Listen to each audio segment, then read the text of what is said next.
बिहार में चुनाव आयोग पूरे दल बल के साथ पहुंचा था। 2 दिनों तक बैठक की, फिर खबर आई कि 2 बजे एक प्रेस कॉन्फ्रेंस होगी, सवालों के जवाब दिए जाएंगे। लेकिन जैसे ही सवालों का काम शुरू हुआ, ज्ञानेश कुमार और उनके साथ आए दोनों चुनाव आयुक्त प्रेस कॉन्फ्रेंस छोड़कर चले गए।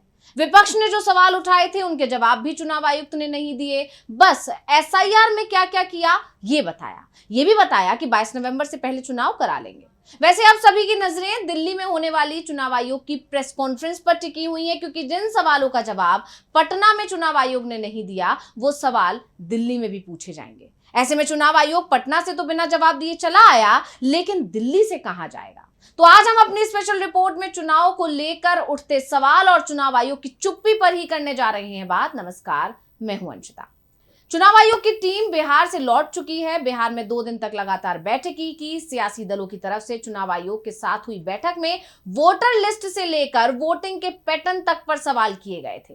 अपनी आपत्तियां विपक्ष की तरफ से जाहिर की गई थी। माना यह जा रहा था कि चुनाव आयोग प्रेस कॉन्फ्रेंस करेगा तो विपक्ष के इन तमाम सवालों के जवाब देगा, विपक्ष की आपत्तियों को दूर करेगा, विपक्ष की जो शंकाएं हैं उन्हें मिटाएगा। और प्रेस कॉन्फ्रेंस भी हुई, लेकिन विपक्ष के किसी भी सवाल का ना तो जवाब मिला और ना ही मांगों पर कोई जवाब आया। तो पहले हम आपको बताते हैं कि आखिर विपक्ष के सवाल क्या थे। तो विपक्ष ने चुनाव आयोग से पूछा था कि चुनाव आयोग की फाइनल वोटर लिस्ट से 3,66,000 नाम काटे गए हैं। इन नामों की सूची मशीन रीडेबल फॉर्मेट में सियासी दलों को उपलब्ध कराई जाए।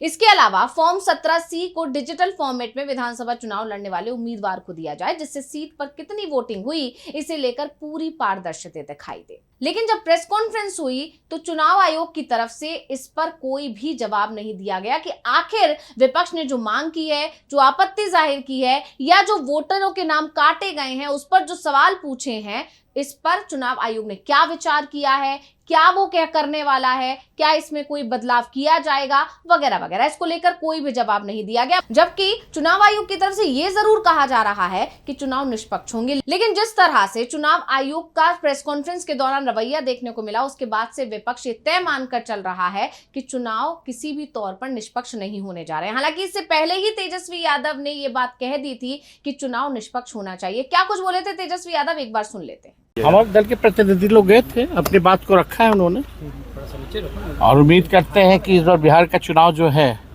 निष्पक्ष तरीके से हो, ना कि किसी को मदद करने के लिए चुनाव कराया जाए। लोकतंत्र में जनता मालिक है और जनता को पूरा अधिकार और हक बनता है कि चुनाव जो है फ्री और अच्छे वातावरण में। चुनाव आयोग जब बिहार पहुंचा और जब राजनीतिक दलों के साथ उसने बैठक की, तो इसमें कांग्रेस की तरफ से, महागठबंधन के दूसरे दलों की तरफ से कई सवाल किए गए थे, जिसकी जानकारी भी कांग्रेस ने दी थी। तो कांग्रेस ने कुल 5 सवाल चुनाव आयोग से पूछे थे, जिसके जवाब का इंतजार कांग्रेस कर रही थी कि जब प्रेस कॉन्फ्रेंस की जाएगी चुनाव आयोग की तरफ से तो इसके जवाब चुनाव आयोग देगा। लेकिन पूरी प्रेस कॉन्फ्रेंस हुई और उसके बाद जब सवाल जवाब का समय आया तो चुनाव आयोग तुरंत चला गया। तो अब आपको कांग्रेस के वो सवाल बताते हैं जो उसने चुनाव आयोग से पूछे थे। बिहार कांग्रेस के प्रदेश अध्यक्ष राजेश राम, उन्होंने कहा था कि इलेक्शन कमीशन ऑफ इंडिया ने बिहार के ऐतिहासिक धरती पर अपना कदम रखा। एसआईआर के मुद्दे को लेकर वो यहाँ आए, मैं उनका स्वागत करता हूं, मगर सवाल भी है कि उनके समक्ष रखना चाहता हूं। और वो सवाल ये है कि वोटरों के अधिकार को लेकर राहुल गांधी ने वोटर अधिकार यात्रा निकाली और प्रेस कॉन्फ्रेंस भी की थी।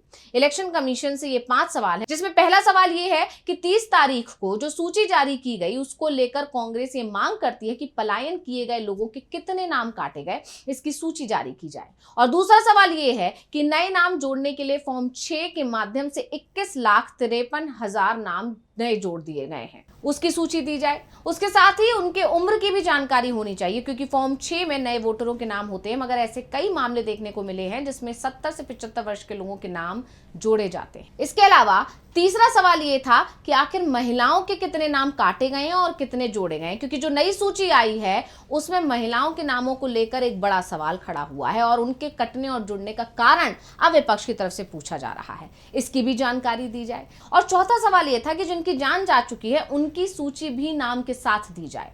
बहुत गंभीरता से इलेक्शन कमीशन ने कहा था कि हम घुसपैठियों को रोकने के लिए ये कवायद कर रहे हैं, मगर इलेक्शन कमीशन में अब तक एक भी घुसपैठिए का नाम नहीं दर्ज किया गया है। है। और 5वां सवाल ये था कि हम मांग करते हैं कि कितने घुसपैठियों को चिन्हित किया है, उनके नाम बताएं। इसको लेकर कांग्रेस नेता शकील अहमद खान ने कहा था कि जब भी इलेक्शन कमीशन से विपक्ष ने सवाल किया तो उसका जवाब भारतीय जनता पार्टी से आया। लोकसभा में नेता प्रतिपक्ष राहुल गांधी ने साक्ष्य के साथ वोट चोरी को दिखाया। उस सवाल का जवाब आज तक चुनाव आयोग ने नहीं दिया है। देश का जो इलेक्शन कमीशन के प्रति विश्वसनीयता है उसे उन्होंने खुद तोड़ा है। भारतीय जनता पार्टी देश में जितनी भी ऑटोनॉमस बॉडी हैं उसे बिगाड़ने में लगी हुई है। इलेक्शन कमीशन तो इलेक्शन की तारीख भी सरकार से ही पूछेगा, क्योंकि अभी तो कई उद्घाटन और शिलान्यास ही करवाएंगे। राजेश राम ने कहा कि हमने इलेक्शन कमीशन के सामने 12 मांगे रखी हैं और ये सभी एसआईआर से जुड़ी हैं। क्या कुछ बोले थे कांग्रेस, सुनिए। और कांग्रेस पार्टी, बिहार प्रदेश कांग्रेस का कमेटी और अखिल भारतीय कांग्रेस कमेटी ये मांग करती है कि एसआईआर के माध्यम से पलायन किए गए लोगों को कितने नाम काटे गए और उनकी सूची बिहार प्रदेश कांग्रेस कमेटी मांग करती है और हमने मांगा भी है। उसी तरह से जैसा कि आप नए नाम जोड़ने के लिए फॉर्म 6E के माध्यम से नए नाम जोड़े जाते हैं, इसमें लगभग 21 लाख जो है नाम जोड़े गए, 21,53,000 नाम नए जोड़े गए हैं। उसकी सूची भी हम मांग करते हैं और नाम के साथ साथ उम्र भी के साथ बिहार प्रदेश कांग्रेस कमेटी सूची के मांग करेगी। कांग्रेस की तरफ से कई सवाल पूछे गए, कई आरोप लगाए गए। अब कांग्रेस की तरफ से एक और प्रेस कॉन्फ्रेंस की गई है जिसमें कहा गया है कि कई महिलाओं के नाम काट दिए गए हैं, जिसको देखते हुए माना जा रहा था कि चुनाव आयोग जब प्रेस कॉन्फ्रेंस करेगा बिहार में तो वो इन सवालों के जवाब जरूर देगा, इन आपत्तियों को दूर करेगा, इन शंकाओं को दूर करेगा, लेकिन ऐसा कहीं भी दिखाई नहीं दिया। यही नहीं, विपक्ष की तरफ से अमर्यादित भाषणों पर रोक के साथ जिन क्षेत्रों में दलित और वंचित समाज के लोग रहते हैं वहां वोटिंग के दिन प्रशासनिक व्यवस्था बनाने की भी मांग की गई थी, जिससे इस समाज के लोग वोटिंग कर सकें। और विपक्ष ये मानकर चल रहा था कि उनकी इस मांग को सुना जाएगा, उस पर विचार किया जाएगा और चुनाव आयोग ने क्या फैसला लिया ये इस प्रेस कॉन्फ्रेंस में बता दिया जाएगा। लेकिन ऐसा कहीं भी कुछ देखने को नहीं मिला, बल्कि चुनाव आयोग की तरफ से जो बताया गया वो हम आपको यहां बता देते हैं। तो चुनाव आयोग ने जब अपनी प्रेस कॉन्फ्रेंस शुरू की तो उसमें कुछ मुख्य बिंदु पर बात की, जैसे कि उसने कहा बिहार में एसआईआर की समय सीमा पूरी हो गई है, अब चुनाव का ऐलान होना है, चुनाव 22 नवंबर से पहले करा लिए जाएंगे। पोलिंग बूथ पर मतदाताओं की संख्या ज्यादा होने पर लाइनें लगती थी, इसलिए पोलिंग बूथ पर 1200 से अधिक वोटर नहीं होंगे। ये व्यवस्था बिहार से शुरू होकर पूरे देश में लागू होगी। इस बार वोटर अपने साथ मोबाइल फोन भी बूथ के अंदर ले जा सकेंगे। 100% वेबकास्टिंग हर पोलिंग स्टेशन पर की जाएगी, जिससे मतदान की हर गतिविधि पर रियल टाइम निगरानी रखी जा सके। ईवीएम में इस बार उम्मीदवारों की कलर फोटो होगी, उम्मीदवारों के नाम भी बड़े फॉन्ट में लिखे जाएंगे।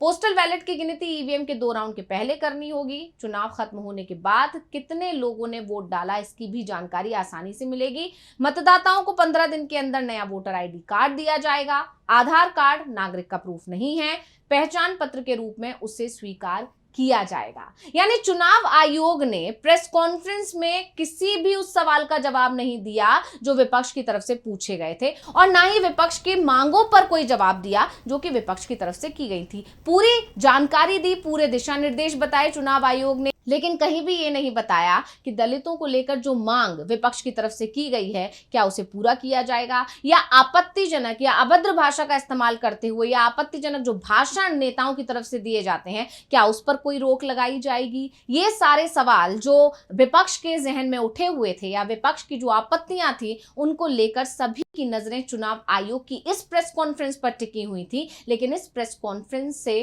कुछ भी चीज निकलकर सामने नहीं आई। अब सभी की नजरें चुनाव आयोग की दिल्ली में होने वाली प्रेस कॉन्फ्रेंस पर टिकी हुई हैं, जिसमें बिहार में चुनाव की तारीखों का ऐलान किया जाएगा। लेकिन जिस तरह से चुनाव आयोग विपक्ष के सवालों के जवाब दिए बिना चला गया है, उसे देखकर एक बात जरूर तय मानी जा रही है कि फैसला वो ही हो सकता है जो बीजेपी के नेता चाहते हैं। यानी चुनाव आयोग के इस तरह चले जाने के बाद आरोप ये लगाए जा रहे हैं कि अब दिल्ली पहुंचकर पहले बीजेपी आला कमान से मुलाकात होगी, चुनाव आयोग की बातचीत होगी, उसके बाद बीजेपी तय करेगी कि किन किन मांगों को पूरा करना चाहिए, किन्हें नहीं पूरा करना चाहिए, किन बातों को मानना चाहिए, क्या नहीं माननी चाहिए, और उसके बाद ही चुनाव आयोग प्रेस कॉन्फ्रेंस करेगा।